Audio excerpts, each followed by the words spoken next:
Hey y'all, good afternoon. Chris here, Ghost of GBT on Reddit. Back one more time for your weekly charting and technical analysis video. It looks like there's not too many items today, so I should be able to just get through all of them. Before I get started with going through these items, though, I just wanted to mention I did start up a free newsletter, so I'm going to throw a link to that in the description. And then what I'm going to do is each week on Sunday evening, I'll send out 4 or 5 ideas for stuff that I'm looking at for the following week. So, you guys are asking me for ideas for your own trades. I'm going to send out some ideas that I'm trading. And then I'll do the same thing on Wednesday as well. So sort of like a midweek update. So I've been doing it for like a couple of weeks now, and it's gotten a really good response so far. So I'm going to throw a link to the sign up for that in the video description. And like I said, it's completely free. So if you want to sign up for it, just get some more ideas each week. So also one other thing, I get a lot of people, that will come in after I've already posted the video and, still be sending their responses to the thread through. So if you happen to miss where I've actually posted the video, then you can always go to the YouTube video itself and post in the comments section, what you're looking at. And, I can usually respond to it in the comments section there. So if you do happen to miss the thread, then just watch the video and comment on it there with what you're looking for. And I can just respond via text. So all that said, let's go ahead and get started. First one we're looking at is Mac Long. By the way, I have not looked at any of these yet. A lot of the ones that I do, I'll actually kind of pre-look at them before I do the video just to kind of get an idea of what I'm looking at. But I haven't done that today, so this will be a surprise for everyone. So Mac Long. This actually looks pretty good. It's a nice stock to trade. It's got a nice big range on it. It's pretty volatile. So I'm wondering if there's obviously some kind of news over here. So I want to see what that is. And then, we can go from there. So September 22nd was the day. Mac. So earnings coming up November 9th, just as a heads up. 30% short interest, so this has got a lot of shorts in it, so this can definitely move. September 22nd. Don't actually see any news on that day. I wonder if there's an SEC filing or something.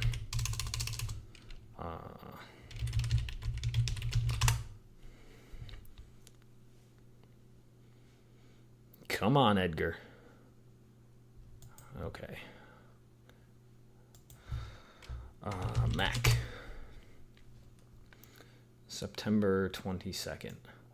Interesting. So maybe a Form 4 or something? Nope. So it looks like the most recent filings were on the 3rd and the 14th of October. The only other thing that we could do is maybe go to Google, throw in Mac, and then search for news on those days.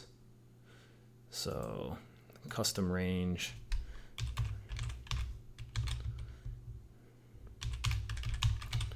$923.16.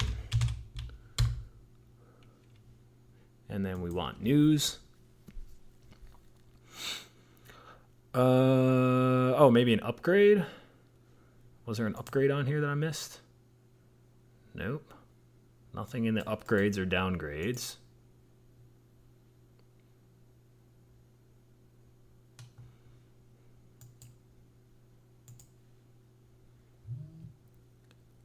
Current Merrimack Pharmaceuticals. Yeah, not sure exactly what caused that to pop. It looks like, there was an article on it, but I don't know who this Tim Barnes guy is. It's just newsoracle.com. It's not like it's The Street or Market Watch or Seeking Alpha or something like that. I'm not sure, if newsoracle.com is like a big media outlet, but I've never seen anything move because of it before. But anyway, so overall the chart looks pretty good. The only thing I'd be concerned with is just the 200-day moving average is above it here at 620-ish. That said, you still got $1.20 worth of upside. So it looks like it got smacked pretty hard midday here, right around noon on the intraday chart, but it did come back. So, I'd be watching to see if this can hold Oh, actually, I guess it's at 560. I was misreading that. But I'd be looking to see, if it can hold above, say, 550 or so, and maybe develop some kind of an intraday pattern on it.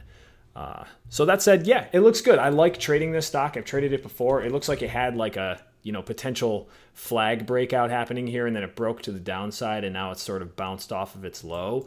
So you could see it potentially come back up and set up under the 200-day moving average again, and maybe go through it the second time, and try to get over those recent highs. So yeah, looks good. Next up, Sprint. Yeah, so Sprint, I think they had earnings recently. Hitting highs on Tuesday, price now sitting on the 200 on the 50-day as well as the trend line. Bounce from here. So let's look at his chart. Yep. Yeah, so this this high of 716, that 715 was actually a big weekly level on Sprint. So if you look at the weekly chart, you will see right here, back in September of 2014, there was a high of 715, and that's the last high before we get over into this area where you have a high of 748 and then a high of 820, and then the highs up in the 860s, it looks like 860, 870 area. So I think if it can get over that 715, it definitely has a lot of potential. The problem with this stock is that it's so heavily manipulated because it's so liquid. There's all the hedge funds that trade it and all the high frequency trading algorithms that are in it. And this is kind of what it does. It'll pop 1 penny above the breakout and then just get smacked. So this is actually a good time to buy it right now while it's sitting on its trend line, because if you try to buy the breakouts on this type of stock, it usually isn't going to work well. You're going to have to hold through some shenanigans as it comes back down, and those algorithms kind of play games with it around the breakout price. So yes, I do like this. The only thing I would want to see is I'd want to see it hold 650, where it was kind of basing on Friday. So if it can hold 650, awesome. I think this can potentially bounce quite significantly, and it's super low risk at this point. It's a very liquid stock. You can get tens of thousands of shares really easily, and risk just a couple of pennies on it. And if it goes against you, you can unload it really easily. So definitely like this one. I think when it gets above 715, it's going to have a big breakout, but it's been having some trouble getting over that. So definitely like it. Okay, PEY short. Don't know if I've heard of this one before. So this is an ETF, it looks like. Power shares, high yield dividend achievers. Let's see what's in this thing. I don't normally trade ETFs like this. I mean, I don't trade ETFs at all, really, other than like triple leveraged, super volatile ETFs like Nugget and DWTI and those types of things. So, I wouldn't trade something like this. And I also don't see any reason to short it or long it, right? There's nothing special really in terms of the volume. There's nothing special in terms of the chart pattern. It's just kind of going sideways, just like it's been going sideways since July. So this is going to be pretty much just tied with the S&P 500. If you put the S&P right underneath it and look at a daily chart of the S&P, you can see it pretty much just follows the S&P. So if you think the S&P is going to go down, then this will probably go with it. But I wouldn't personally trade it just because the market is, kind of chopping all over the place right now. And I don't like to try to predict major, trend reversals or major types of changes in the market itself. I like to let the macroeconomic stuff kind of work itself out, and then I'll join via the individual stocks and maybe the leveraged ETFs after it kind of works out which direction it wants to go. When the market's just chopping around like this, I'm usually trading stuff like DRWI, that has 2 or 3 million shares in the float and does 24 million shares in volume in a single day, and goes up 100%. Those types of things will always be moving. So stuff like this PEY, it's just very dependent on the market itself. So not my style of trade. I don't see any reason to short it or long it right now. I would be kind of just sitting on my hands on that one. Next up, AXDX long. So this guy Max was saying this has pending FDA approval for some technology. So one thing I want to do is check out biopharmcatalyst.com and figure out when that FDA approval is potentially coming. So here's the FDA calendar. And if we type AXDX, so there's nothing here. So it looks like it is not, at least it's not in the very near future, at least not that I know of, or at least not that this website knows of. What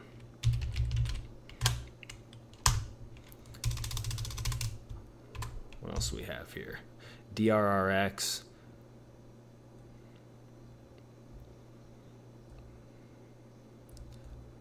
I didn't see AXDX in here. So let's take a look at the chart.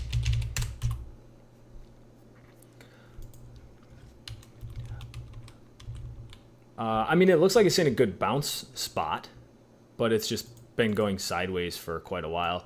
So, it is kind of at that midpoint of this long, drawn-out channel where it could potentially bounce. It looks like it came back down here. Let me get this 5-minute linked back up again. There we go.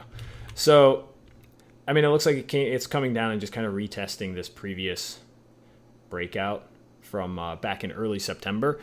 So that said, yeah, it looks like it's in a potential bounce spot.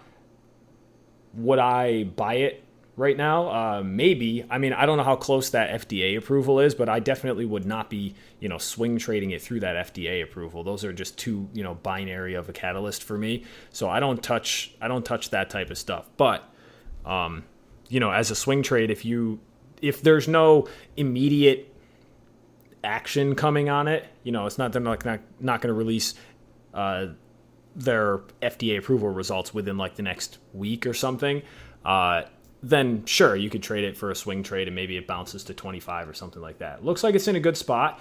It did have a sort of a reversal candle on Thursday, and then it held above Thursday's low on Friday. So as long as it holds that low there near, say, 2250, whatever this area is right here, as long as it holds above that, then, you probably have a good potential low risk trade where you can set your stop loss right under 2250 and potentially catch a bounce up to 24, 24.50, $25, something in that area. So yeah, it looks good. Just make sure that you know when that catalyst is coming. And if you don't, be on guard, because if these things fail, if it doesn't get approval or something like that, or potentially if everybody already expects it to get approval and it just gets approval and it's a sell the news type event, these things can gap a lot. I've seen these biotech companies gap up 100%. I've seen them gap down 80%, so you can lose a lot of money really, really quickly if you're wrong on these types of trades. So just be aware of that. Other than that, I like the pattern. Hog long. Good old Harley Davidson. All right. So hog looks a little bit extended for me personally. I can't buy something after it's up 4 days in a row from, 50 to 58, right? It's got to move sideways a little bit. If this consolidates under, I guess that says 56, not 58. But if this consolidates under 57 for a week or something like that and goes sideways and flags, then I would be interested in buying it. Because the other thing is, if you look at the daily chart, you've got pretty heavy resistance right here. And there's no way, in my opinion, that it's going to break through that resistance on this kind of a pattern, right? It can't just go straight up and just go right through that resistance. If it does, it's just going to come right back down. So instead, what you want to see is a sort of sideways consolidation, right? Where this thing moves sideways underneath this level for 4 or 5 or 6 days and then breaks above it, right? Because that gives people that bought it down here and people that bought it along the way on whatever this news was an opportunity to take their profits. And then once they're all kind of worked out, then you get the next wave of buyers, right? If this thing just goes straight up through, then everyone that bought it down here is just going to sell and it's just going to dump back down. So you want to see it consolidate sideways for a little bit. But, you know, the pattern looks strong. The volume is nice. It's actually a pretty nice level here. Looks like around 56.93, so $57 maybe is the trigger for it. You know, and then above there, maybe you get a run up to the mid 60s. So overall, I like it. I think it just needs a little bit of time. CGC. Take a look at this guy. This I do not have. You also didn't provide a direction, so I don't know what you want on this. But I don't have data for it anyway, so I'm not sure what that is. Maybe it's not a real ticker. Maybe it's traded on a different exchange or something like that. But make sure that you provide both a ticker and a direction, right? So I need to know which way it's going to go or which way you think it's going to go, because otherwise it's impossible for me to analyze it. Next up, SOX Long. I believe, is this an ETF also? Yeah, this is a semiconductor ETF. So let's take a look. It looks kind of thin for an ETF. Thin meaning low volume. It seems like it's kind of spiky. I mean, look at this big volume spike here midday. I mean, I guess maybe over like 110, 111, if it could pop back above this spot, then sure. It's not something that I would trade. The pattern's not great. And it's also not really like, it's not a momentum type of stock, right? Like Merrimack Pharmaceuticals here. This is a momentum stock. When it goes a lot and it goes really quickly. AXDX is the same way. This is a momentum stock, right? It can run $3, $4, $5 a share in one day. Same thing with HOG, right? Even though this isn't technically like a Momo stock, it still has big ranges. You know, it can really move when it gets some good news and when people get some, you know, get buying it, it gets some volume. SOX is just an ETF. It's just going to go with the market. So I don't like this. I wouldn't touch it either way. You know, it's not a long, it's not a short. It's just a don't bother for me. Same thing most likely with SDY. I think this is another ETF. Yeah, this is just it's a dividend S&P 500 ETF. So like I said earlier with, you know, PEY, if you think the S&P 500 is going to flop, then sure, you can short SDY. But I don't like trying to predict, you know, macroeconomic events. I'd rather watch what the market does and make my decisions in individual stocks based on that. All right, so let's get into some of these next ones. SMDV, that sounds like it might be OTC. Nope, I guess not. Another ETF. You guys love these dividend ETFs, apparently. I'm not sure what people see in these, but this is the third dividend ETF that's come up. So, you know, if there's something I'm missing, then let me know. But same story with this, right? SMDV, SDY, PEY, they're all just going to go with the market. This thing doesn't even have any volume. I mean, how can you trade this? It's $50 a share, and, you know, it trades, what, 20,000 shares a day? If you're going to buy this, you know, just buy the S&P 500 or buy, like, you know, UPRO, or if you're going to short it, you know, short UPRO or buy, you know, something else, right? Buy another inverse ETF. Right? You want something that has some liquidity, first of all. And secondly, you know, if nobody's trading it, then how is it a good gauge of market sentiment, right? If there's only 20,000 shares being traded a day, how's that a good gauge of market sentiment? It's not really a good gauge, and that's usually what ETFs are used for, is tracking, you know, underlying market sentiment. Okay, so GILD. Gilead Pharmaceuticals. GILD Long. So I'm curious, I'd be curious to know what you see in this, you know, from the long side perspective. It is pretty beaten down, I guess, over the last 6 months or so, or year and a half, I guess, so 18 months.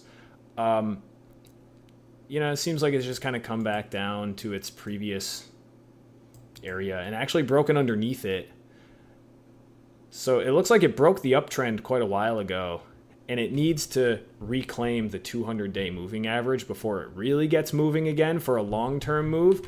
But from a short-term perspective, I could see this working. It looks like it had a high here, 74.20, 74.81, 74.94, and then we've got a high over here, 75.28. So my guess would be if this breaks above 75, it probably has some juice behind it. Just because 75 is a big round number. GILD is a well-known company. It's a legitimate company. And there's a lot of people that trade this. There's a lot of big traders that trade this. There's a lot of hedge funds that trade this. So, yeah, I like this. There's nothing, in my opinion, particularly special about the pattern right now, but it does make a good, day trading type of stock and quick short-term trading type of stock. So I like it. I would just watch for like the round number break personally. Let it set up under $75, and then when it goes sideways and it gives you a low risk entry where you can buy it at 75.05 and put your stop loss at 74.80. You risk 25 cents to make a buck, and off you go. Next up, Procter & Gamble. Interesting. This is a thick stock. Lots of float. Wow, it's beaten down actually quite a lot. Tons of volume here in late September.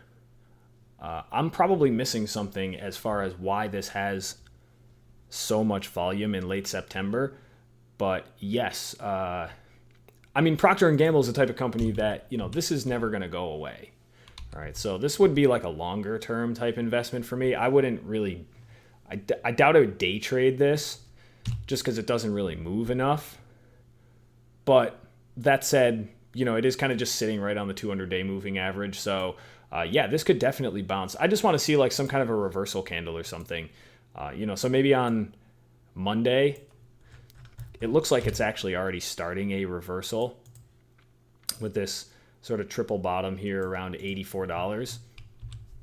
So that said, if it holds that level on Monday and can maybe break above this sort of short-term downtrend line, so over 84.50, buy it there, set your stop loss underneath these recent lows, and maybe your target is, somewhere up in the middle of this bounce, like up here, right, in the middle of this drop.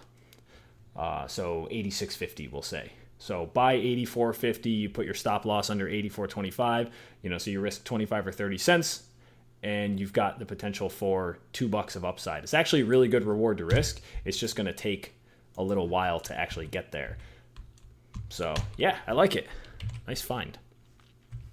I wouldn't normally trade something like Procter & Gamble though, just because it's like so liquid and there's just so many shares in the supply. They don't often move that much, but this is actually a pretty big move for a company like Procter & Gamble. So you might see something similar to what we saw over here, during this downfall.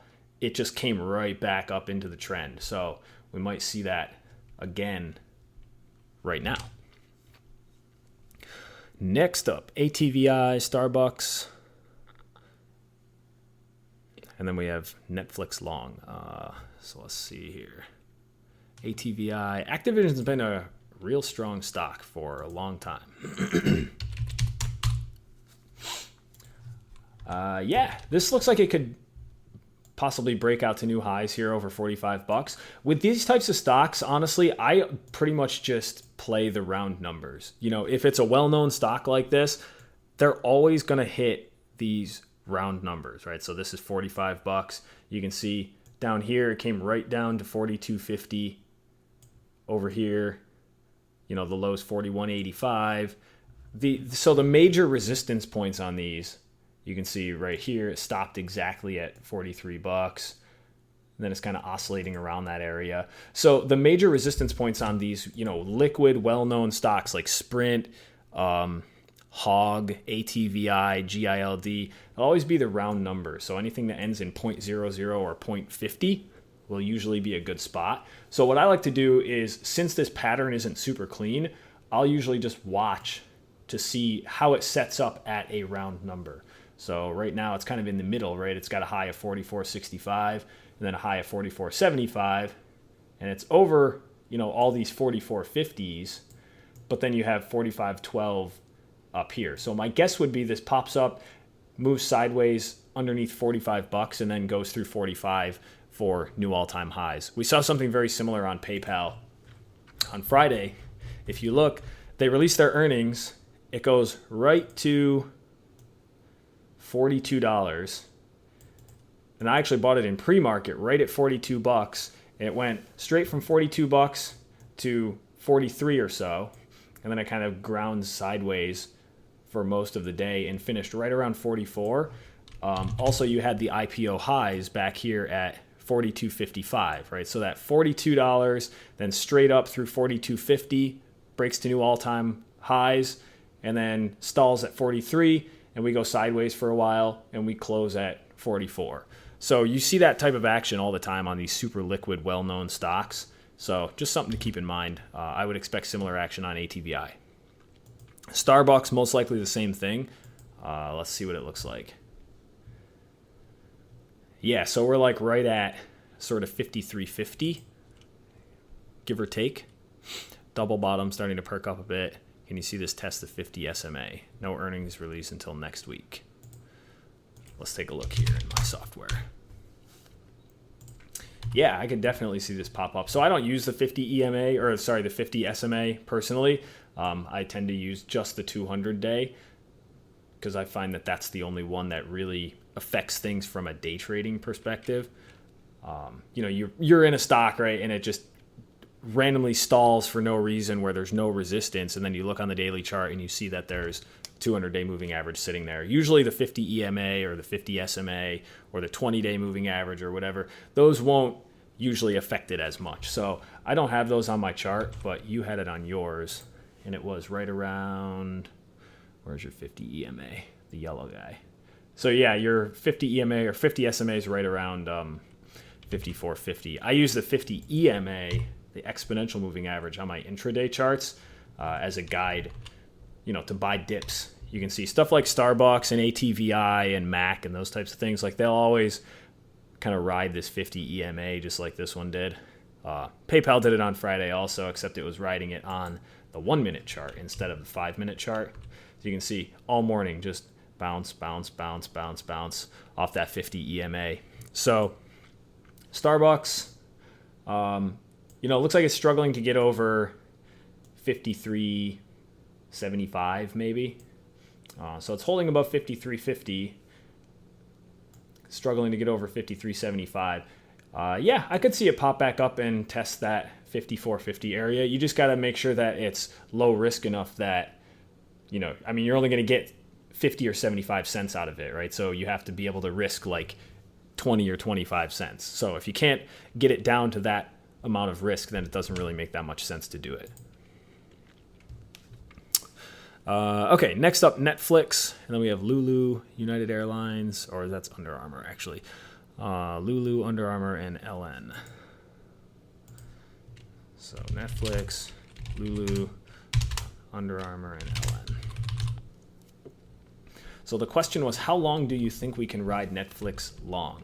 Man, this thing really freaking went. I had this at $117 on the day that they released earnings, and I sold it like a chump for like a couple $100. But hindsight's 2020. Man, I don't know how high this thing's gonna go. I would keep my, just keep these all-time highs in mind. So 133.27. Maybe 131 to 133 would be a good spot to potentially unload some. But man, this is a strong earnings release, and it really went. I had not looked at it since I sold it, and now I'm pretty pissed I didn't hang on, but it is what it is. So yeah, I think this could continue up maybe to the like low 130s to mid 130s potentially. But yeah, it's up 4 days in a row now, so I would just look for within the next couple of days. It's probably going to hit its peak and then stall and kind of go sideways or roll over a little bit as people start to take profits. So, by the way, that said, keep it on radar if you missed it, like I apparently did. Keep it on radar, because after it hits that 131, 133 area, it's probably going to stall and go sideways. And then we'll be able to, potentially rebuy it for a break to all-time highs. We might see 135 or 140 out of it. But I always take profits into that major resistance just because everybody else is going to take profits there, right? So, just unload some of it, hold some for Lotto if you think it's going to go higher. But I think there will be an opportunity to rebuy it potentially lower after it hits that point. So, nice. Netflix is hot. Lululemon. What have we here?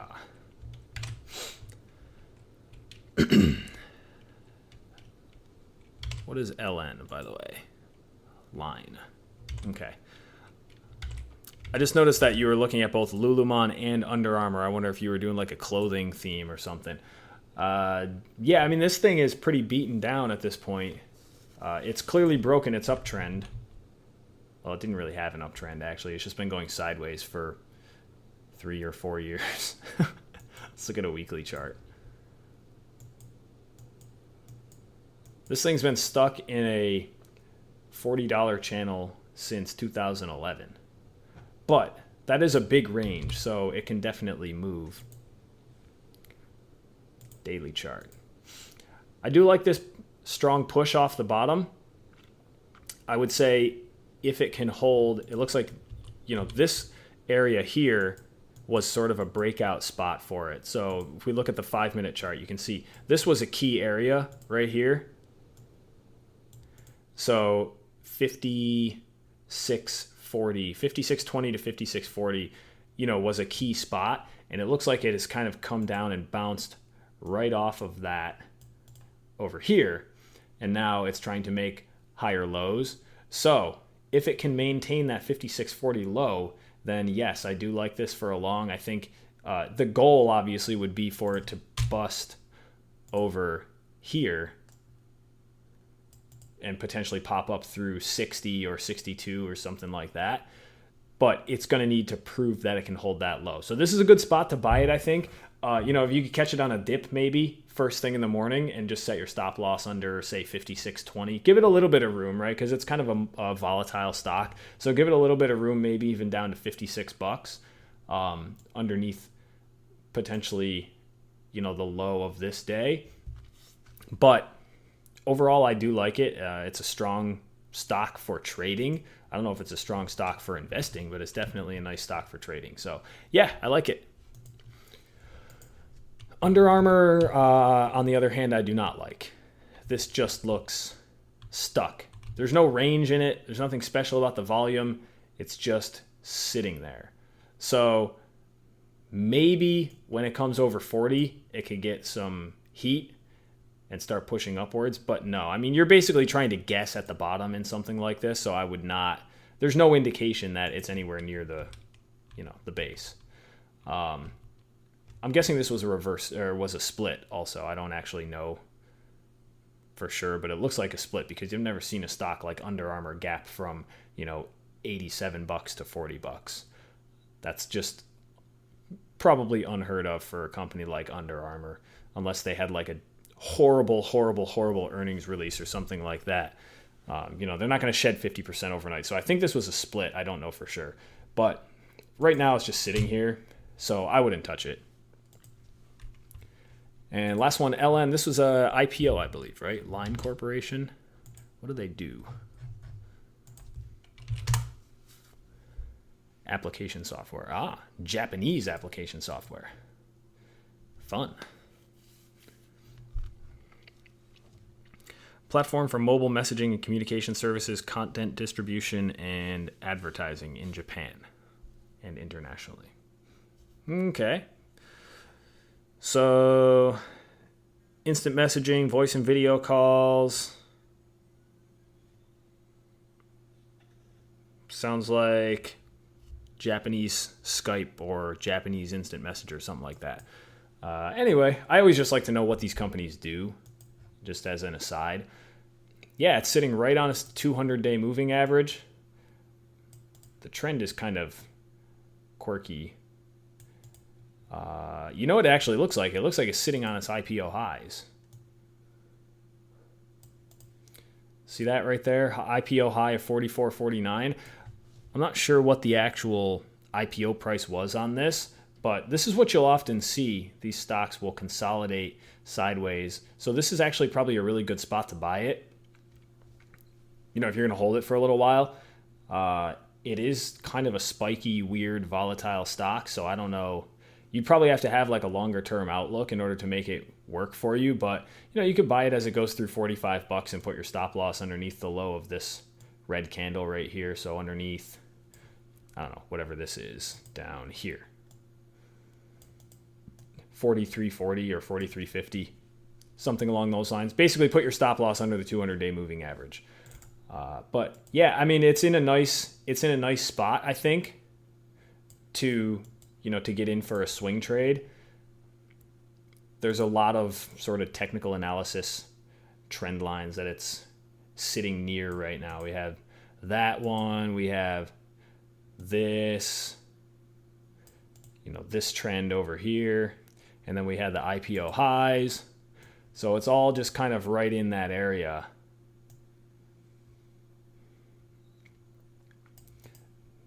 It's right in that pocket. So yeah, it looks good.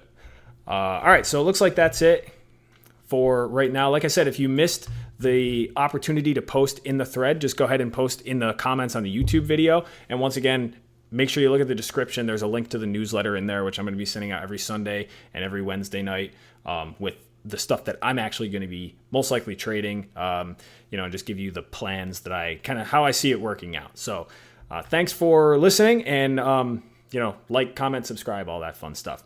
And I will see you next week. Peace.